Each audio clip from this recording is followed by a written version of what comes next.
I never believed in the old stories, but now I wish I had. It started as an innocent adventure, a way to get away from the noise of everyday life.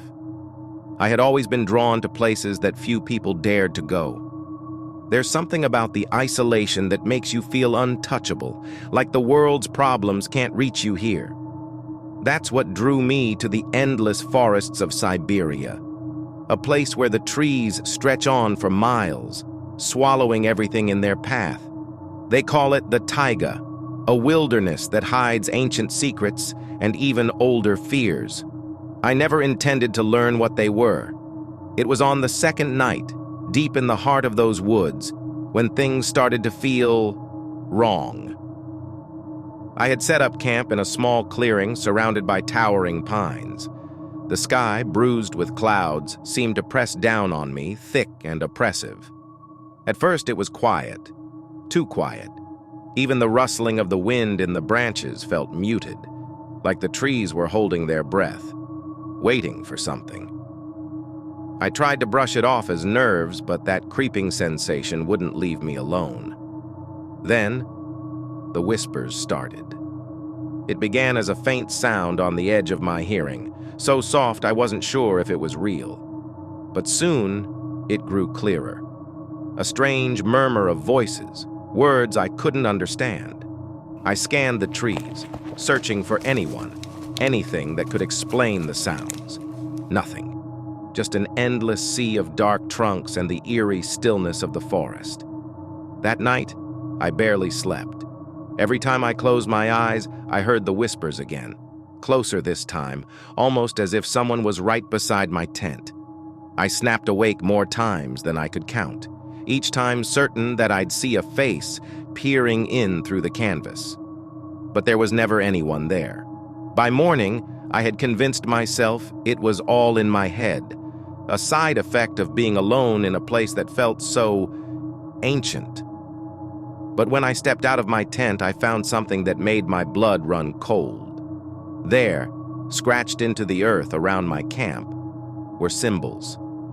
Crude, jagged markings that formed a circle, encasing the entire campsite. They looked like they'd been carved with something sharp and fresh. Panic surged through me. I hadn't heard anyone during the night, no footsteps, no movement. And yet here they were, mocking me. I tried to leave. I packed up my things as quickly as I could, but every time I glanced at the trees, I felt like something was watching, hiding just beyond my vision. My heart raced as I made my way down the narrow path I had come in on. But after hours of walking, I began to realize something was horribly wrong. The path wasn't right.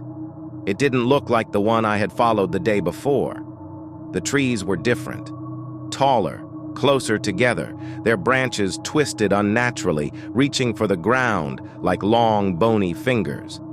And the deeper I went, the darker it became, even though it was still early afternoon. I should have been nearing the edge of the forest by now, but instead it felt like I was sinking deeper into its belly.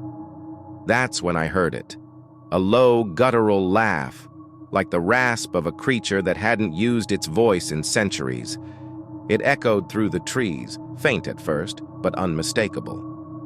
My heart hammered in my chest, and I quickened my pace, my breath coming in short, panicked bursts. The laughter followed, growing louder, closer, until it was all around me.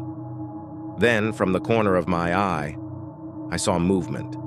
A shadow darting between the trees, too fast to make out. But I knew it wasn't human. Whatever it was, it moved on all fours, its limbs too long, its body too twisted. I ran.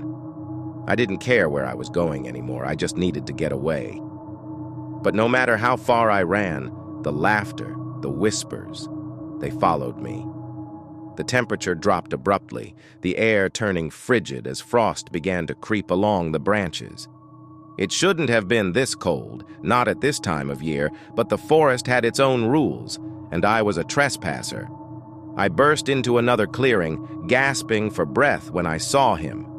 An old man, standing by a fire, his face obscured by a hooded cloak.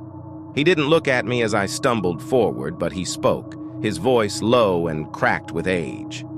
"You've seen them, haven't you?" His words sent a chill down my spine. I didn't answer. I couldn't. I just stood there, trembling, as the shadows in the trees seemed to grow thicker, pulsing with life.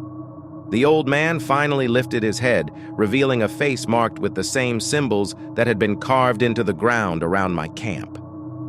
"You should never have come here," he said, his voice filled with sorrow. "They've marked you now. They'll never let you leave." I wanted to scream, to demand answers, but before I could speak, the old man vanished, gone, as if he had never been there. In his place, the fire flickered once and then died, plunging the clearing into darkness. I ran again, not knowing where to go, the oppressive weight of the trees closing in on me from all sides. The shadows moved, twisting, laughing and whispering my name. The air felt thick, choking me with every breath. And the symbols, I could see them now, etched into the bark of every tree, glowing faintly in the fading light. I don't know how long I've been here. The forest never ends. The shadows never stop watching. I hear them all the time now, the voices, the laughter, the whispers. They're getting closer. I can feel it. There are monsters in these woods, and they know my name.